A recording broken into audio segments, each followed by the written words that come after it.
এ দুটি ছোট্ট হাতে কি জাদু মাখায় আছে।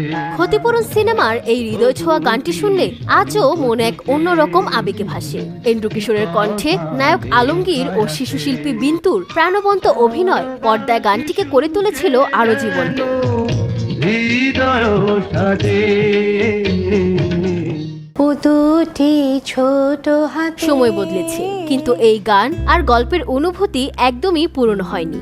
ভালোবাসা, ত্যাগ আর মানবিক সম্পর্কের গভীরতা সবকিছু মিলিয়ে ক্ষতিপূরণ আজও দর্শকদের হৃদয়ে গেঁথে আছে। 1989 সালে মুক্তিপ্রাপ্ত এই চলচ্চিত্রটি পরিচালনা করেন মালেক আফসারী। মুক্তির পর সিনেমাটি ব্যাপক জনপ্রিয়তা পায় এবং 14তম জাতীয় চলচ্চিত্র পুরস্কারে শ্রেষ্ঠ অভিনেতা সহ মোট 3টি বিভাগে পুরস্কার অর্জন করে।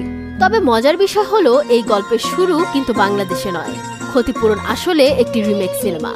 এর মূল গল্প এসেছে মালায়ালাম চলচ্চিত্র পুভিনো পুথিয়া পুনথেন্নাল থেকে, যা 1986 সালে মুক্তি পায়। সিনেমাটির কেন্দ্রীয় চরিত্রে অভিনয় করেছিলেন সেই সময়ের জনপ্রিয় অভিনেতা মাম্মুট্টি, যিনি বর্তমান সময়ের জনপ্রিয় অভিনেতা দুলকার সালমানের বাবা। এরপর একে একে বিভিন্ন ভাষায় এই গল্পের পুনর্নির্মাণ করা হয়। তামিলে পুভিজি বাসালিলে, যেখানে অভিনয় করেন সত্যরাজ, যাকে আমরা বাহুবালী সিনেমায় কাটাপ্পা চরিত্রে দেখেছি। একই বছরে কন্নড় ভাষায় নির্মিত হয় আপদবন্ধভা। 1988 সালে হিন্দিতে তৈরি হয় হত্যা, যেখানে অভিনয় করেন গোবিন্দ। 1989 সালে বাংলাদেশে নির্মিত হয় ক্ষতিপূরণ এবং সর্বশেষ 1991 সালে সিনহালিজ ভাষায় নির্মিত হয় বেদাবারিনাম বেদাকনেহে।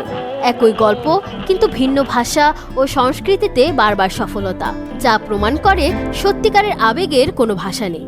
আর সেই কারণেই ক্ষতিপূরণ শুধু একটি সিনেমা নয়, বরং এক অনন্য আবেগের নাম, যা প্রজন্ম থেকে প্রজন্মে ছড়িয়ে যাবে ঠিক সেই অমলিন গানের মতো। এ দুটি ছোট্ট হাতে কি জাদু মাখায় আছে।